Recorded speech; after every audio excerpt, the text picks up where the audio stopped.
doesn't care about you. That's why you need a medical emergency kit.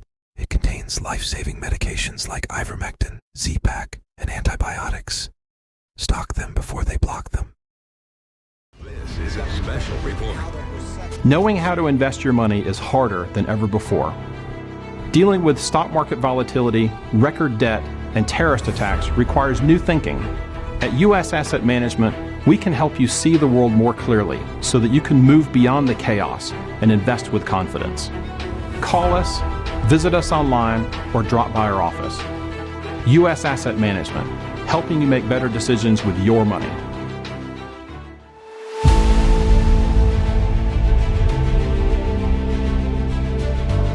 So we're going to have Robert Kraychik. He was with Rebel News. I think he just left, but he's a wonderful, really impactful Canadian journalist. Going to talk about Trudeau and everything that's going on, the threats, the tariffs. Chrystia Freeland said the other day yesterday that Canada needed British nuclear weapons to protect us from Trump. She's the Nazi infiltrator from Ukraine, by the way, and the government. We can go through that. But we're going to have him on at 1:15. Actually, he just popped in. So why don't we bring Robert in now, and we'll talk about that stuff, and then we're going to have Ashep on after that. Robert, my friend, good to see you, man. Todd, can you hear me? I can. Yeah, you're all good.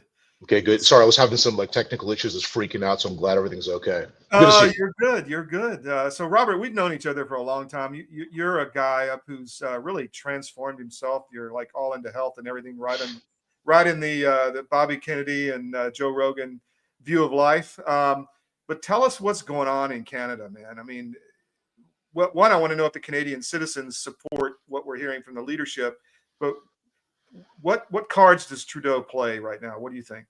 Okay, let me go a little bit broad here for a moment, just to give some folks some context as to something I think they're all going to be intimately familiar with.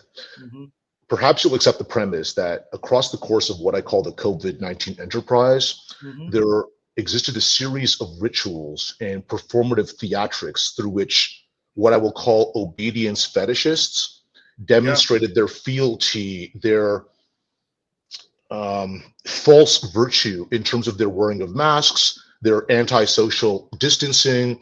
They were advertising and broadcasting their acceptance of these so-called vaccinations. And it was a way in which people of low virtue could show that they are good people, they're obedient citizens. Oh, you said it again, right on. There's this ritualization of these performances. It's very theatrical. And now, obviously, the machine, that's the term I use to capture this sort of synergy between institutions of power, both in government and industry, perhaps also media and so forth, academia, ostensible authorities and the so-called experts, trust the science, safe and effective. We all recall that there are mantras included as well.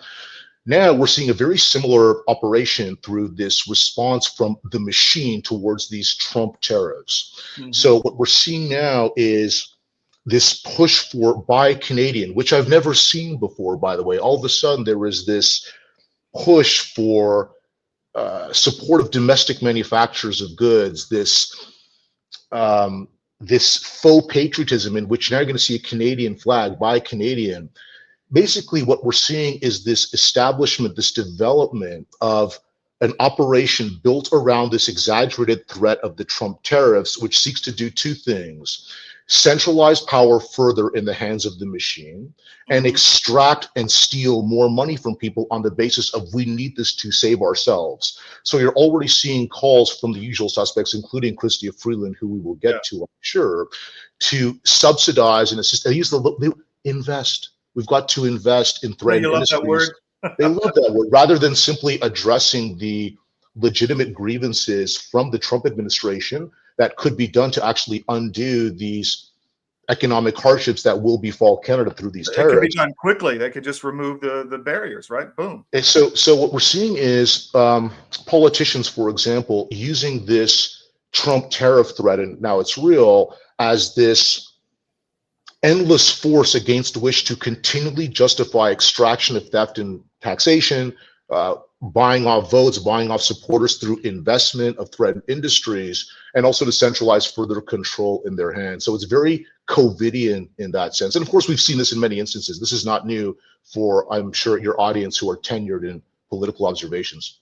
So you're saying they're not letting a good crisis go to waste. They're using it to cement their power in Exactly. ways that are very deceptive and which they're very skilled at, as you say. I mean, the whole, I think you hit it spot on, the performative aspect of this, the ritualistic aspect of this. And you see the white liberal women in the US doing this over and over and over. Is it like that in Canada? I mean, are there certain sects that are just, that the machine has its hooks into? Okay, I'll share an anecdote with you. I don't know how demonstrative or illustrative it is of a broader trend, but it's exactly what you're describing. I'm at the gym last night and I see this lady I know, she's probably in her 50s. She's actually a physician. She's quite well educated, but she's like left liberal. Mm-hmm. And she's talking about going to Florida for some vacation, but I don't want to go there because, Donald Trump. And so you're seeing certain people get captured into this, oh, I shouldn't go to America, I shouldn't buy American stuff because Trump is bad, and we've got to sort of coalesce around this faux patriotism. Look, I'm all about supporting domestic production. Buying local is great for a bunch of reasons, but let's not do it in this transient fake way because of this artificial animosity generated against, this evil orange bad man.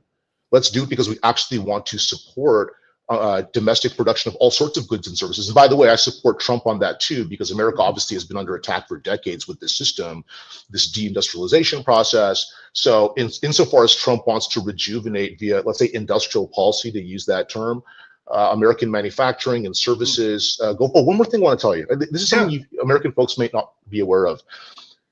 It's not like Canada is innocent in this in terms of the government. We've had protectionist policies in this country for decades, protecting big industries. So American companies are not permitted to enter the Canadian marketplace with respect to telecommunications. That's a gajillion-dollar industry. And who loses? Canadians. We have terrible service in terms of value and quality relative to our American counterparts. And I know this intimately for a bunch of reasons. My father was in the industry. I worked in it for a short time. All kinds of polls out there have always shown that Canadians are very unhappy with the quality and service that they get from this protected oligopoly because American and foreign competition are not permitted to enter. Further, American companies are not permitted to enter our airline industry. So you can't have foreign competition. What does that do? Again, hurts the Canadian consumer because we all know that competition is an essential ingredient in the recipe of excellence. That applies not just to individuals competing against themselves, but also in a commercial or economic context. So what does that mean? If you look at comparable flights in terms of distance between, let's say, Canadian locations, it's way more expensive than taking an American competitor that flies domestically in the US. So we lose, we pay more. That's for decades true. Lastly, two more examples. We're all familiar with the egg and dairy protectionism that we have in this country, where we've got this government established oligopolistic entity which has authority legally to control supply and pricing, and that also keeps out foreign competitors, including a lot of great cheese and dairy and egg manufacturers in northern states like Maine and Michigan and Vermont. So Canadians lose because I can't buy that cheese I might want to buy without getting a 250% tariff on that. Same applies also to Canadian media and so forth. So again, we're not innocent, at least our government is not, and we're acting as if these tariffs came out of nowhere. It's an absolute lie. Canada has been very hostile to American business for decades. Oh, lastly, another thing, we also freeload off of implicit American security guarantees. Steve Bannon has spoken about this, at least insofar as Trump has a legitimate concern about sort of, let's call it hemispheric security. Obviously we share geography, and if the Canadian government is neglecting its duty to secure our geography, which affects the the United States, then of course we're freeloading off of that. That's another legitimate grievance from the Trump administration. So I used to work for CIBC. Am I wrong that the American banks are shut out of Canada as well? Thanks for the reminder. That's also true. Yeah. It's interesting because all the Canadians, they move their money out of Canada down into the Caribbean, where it's not into the U.S. It's interesting. What about energy? You mentioned expensive air travel. How is the energy pricing in Canada? Is it jacked up by a lot of false regulatory pressures, or what say you? Yeah, there's a lot here. It is. So gasoline in Canada is more expensive than the U.S. states I've seen. My parents spend the winter in Florida. And when we do comparisons, and they obviously drive there, so we see the pricing in New York, right? We see the pricing all those other states that are going through. Price per liter, I know you guys think in terms of gallons, it's always more expensive in Ontario. And there are a lot of reasons for that. Obviously, there's a lot of taxation on gasoline, on diesel because of this nonsense about climate change, which is obviously not a thing. And there's a lot of extraction and artificial controls placed upon energy production, again, in pursuit of this nonsense climate change. The lie that the consumption of fossil fuels is meaningfully changing the climate of the planet, just again, totally idiotic. I think that's no serious person can take that. I agree, and I want to credit Trump with that in part because the more and more the left is forced to defend the indefensible, the more I just see this, let's say, era of American greatness that Trump says he's ushering in, meaning that Democrats will not be able to win the presidency for at least 25 years going forward. They're just too dug into universally unpopular insanity. And lastly, there's also artificial suppression of production of energy. So we've got a lot of raw crude oil available in Alberta, but the genius government hasn't installed pipelines that allow for the sale or transmission of that oil either to the West Coast or to the East Coast. And of course, we're all familiar with the Keystone XL pipeline project, which was shut down by genius Barack Hussein Obama, and of course, our insane Canadian government. So do you have time for another segment? Sure. Okay, we're going to go to a quick break. I'm all dressed up, brother, so we got to do this. Good, excellent, man. Very cool. Get the subscription. It's less expensive. So, Robert, I get a lot of, reporting out of Eastern Europe, Russia, and I think you're Ukrainian background. Am I right? Or, I mean, the name is, my father would have been born in Ukraine if not for the Second World War. He was evacuated east, but yeah, that's part of my heritage. Gotcha. So people over there are really talking on like Silver Rain and some of the big radio stations in Moscow about Trudeau is going to cut off electricity to New York State. I mean, that's the big story. I mean, what have you heard anything about that, like the electricity wars or whatever? Well, in preparation for this little talk, I did watch a couple of videos that were just published in the past couple of days by Chrystia Freeland, and I imagine that she's sort of speaking informally on behalf of the so-called Liberal Party, which means that Prime Minister Justin Trudeau is essentially co-signing on this.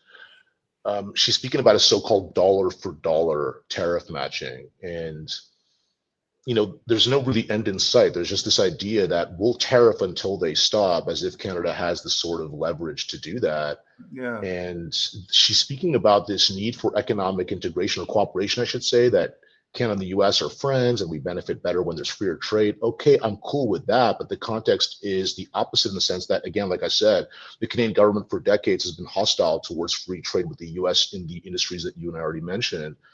And furthermore, if it's really a priority to liberalize trade and to increase economic integration or cooperation between the two countries, why not just meet with the president, start speaking to him, address his actual concerns? I actually also read the White House official statement just about 30 minutes ago to see what the Trump administration is stating in terms of the rationale for the imposition of these tariffs. And the primary two causes listed were lack of security on the border with respect to two things: illegal migration, which of course presents a security threat to American citizens, and then the illicit trafficking of fentanyl and presumably other drugs. So again, I haven't heard a word, and I've been watching this.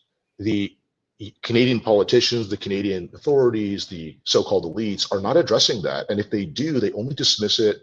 Sorry, they address it in a dismissive manner, like, oh, only a small fraction of total drug trafficking that enters the US via its borders comes from Canada. And even if that's true, that should be more reason to address it. That's an easy fix, right? If it's such a small amount, right? So address it. You can just see these people are not serious. They're using this, let's call it a crisis, as a predicate, a premise to further entrench their power. So, you mentioned Chrystia Freeland. I'm of the belief that Zelensky, Obama, Biden, Macron, the German leadership, they're all working for someone else. I would put Trudeau in that camp, and especially Chrystia Freeland. What say you? I'm going to defer to you in the sense that I don't know that much about them. What I do know is that once you accept certain false premises about the human condition, about the status quo of international affairs, and you follow the logical pathway, you will inevitably arrive at these conclusions. So I'll give you a skeptical challenge from that assertion or speculation that they're working for someone else. even though there's evidence towards that with the World Economic Forum, I'm not going to dismiss that out of hand. But for the sake of contemplation, if I accept the premise that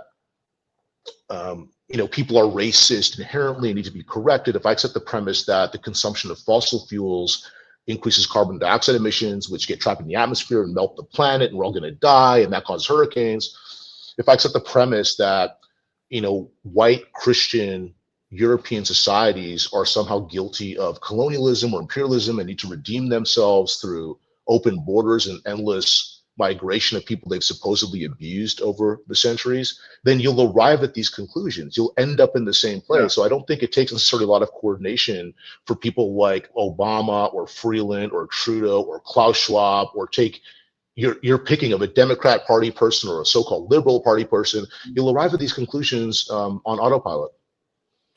Oh, that's so true. Well said. And that may be kind of the control matrix they're using, especially for a lot of the people toward the lower levels of society. Just get them to believe in these narratives, and then you're controlling them for whatever the agenda is. I want to talk tariffs.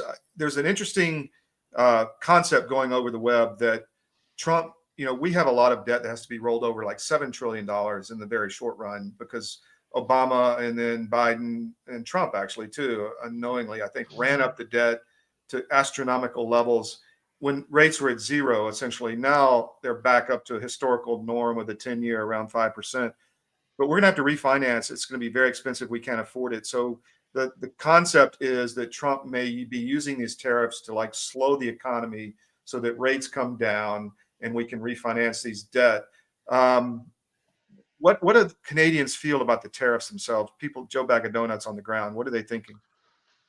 Again, I think I've told you before, it's possible that I unknowingly curate my circle of people, and that people who share what I will call left-wing positions, demented ideology, tend to avoid me for whatever set of reasons. But the people that I speak to tend to share my perspective in that, these tariffs are not coming from nowhere. They're not just emotional, hot-headed, belligerent, orange man bad impositions. There's a rational grounding in it. Now, insofar as this idea that it's done to slow inflation, I don't know. I know Trump hasn't said that, so I'll take him at his word just for the sake of discussion. And I do think it's primarily about an unsecure border. And also Trump is aware of, again, like we said, hostile economic policies that keep American competitors out. But the people that I speak to, look, Canada's, okay, I'll give you an idea that I think you're going to agree with. If I was an outsider trying to understand America, and I'm like, you know what, I'm going to turn on CNN, and I want to get an idea of what Americans think, and I listen to this panel of morons talk about how white people are evil and the planet is melting, I might think Americans are insane, a bunch of left-wingers, right? Yeah. It's even worse in Canada. If you were to watch CBC or CTV or these channels that are funded by the government, and they are, by the way, Global News, the National Post, you won't get an accurate picture of, let's say, the Canadian on the street. So if you accept my premise that so-called mainstream American news is not reflective of American popular opinion, and of course it is not, I'm telling you it's even worse in this country. I am not this unicorn outlier. There are many people in this country that think as I do, and I've spoken with them. I'm not imagining this. I'm not some sort of naive optimist who sees things that aren't there, or Pollyanna, I think is the word. People see this clearly. Many people do anyways. And I live in a government town. I live in the Canadian counterpart of DC. And even this city's not as insane as people might think if they were to watch CBC. Yeah. Wow. Last question. Chrystia Freeland, does she have any juice left? I mean, has she got any popularity? Does she have a base of support? She's running for prime minister, right? Yeah, well, okay, so just to get technical for a moment, Prime Minister Justin Trudeau announced his intent to resign. So he'll be resigning somewhere this month. Yeah. And the Liberal Party, so-called, needs to have a new leader. And once that new leader is selected, that leader will become the de facto prime minister because they're heading the party that has the sort of leadership status in our parliamentary system. So she's running to be leader of the Liberal Party. If she was to secure that position, she would at least become prime minister until the next election. But I've never met anyone who liked her. If you watch her, she's very unlikable. She's very sort of Kamala Harris-esque in that she's got zero charisma. She's uninteresting. She's very banal and sub-mediocre. Obviously, she's elevated because, she's got the right body part, so to speak. So there's a lower standard for her, given that she's a woman. And that's just obvious. So I don't think she has much of a chance. But I do want to. You reminded me. I took some notes down. I want to tell you some things that she said recently, which are indicative of her perspective or her approach towards this whole tariff situation, and how there's no real, I think, sincerity or at least likely efficacy on her perspective. So again, you've got to deal with the president as he is. And if you want to have negotiations with him and reach some sort of agreement to mitigate these economic damages that you're railing against, why would you say that his meeting with Zelensky was, quote, appalling and shameful? She said that twice, by the way. So she rehearsed those words. She said it in an interview with CTV, and then she said it in a speech she made yesterday at some steel plant. And she also said that the tariffs are, quote, illegal and unjustified. Maybe she's referring to NAFTA. She didn't explain how it was illegal according to her definition. Yeah. And she also said that Trump and Putin's relationship was, quote, cozy and chummy. So she's pushing this whole, Trump is subordinate to Putin. And this, again, how is that going to aid you if you become the prime minister in having good relations with the head of state of the country that you claim is this country's best friend? Wow. Yeah, obviously that was rehearsed. I mean, you've seen a lot of these leaders come out with some of the same slogans, and somebody's telling them what to say. So what's up with you, my friend? What are you doing these days? Kind of an interim phase. I'm not really working for anyone right now. I have some things that I'm going to be taking on quite soon, but really this is the year I got to build my own thing. I got to chase my destiny and start doing my own independent reporting and just find a way to share that, monetize that. It's going to be an interesting year for me. Well, stay in touch with us, please. So how can people follow you? You can find me on X. It's just my name, so it's R, acronym for my name, Robert R. Kraychik. If you do a search for Robert Kraychik, there's only one of me on this planet, so you'll find me. Yeah. Very easy. Robert, we'll be in touch, my friend. Thanks, and we need to connect in Canada or upstate New York or something. For sure. Cheers, Take care, my friend. Ciao.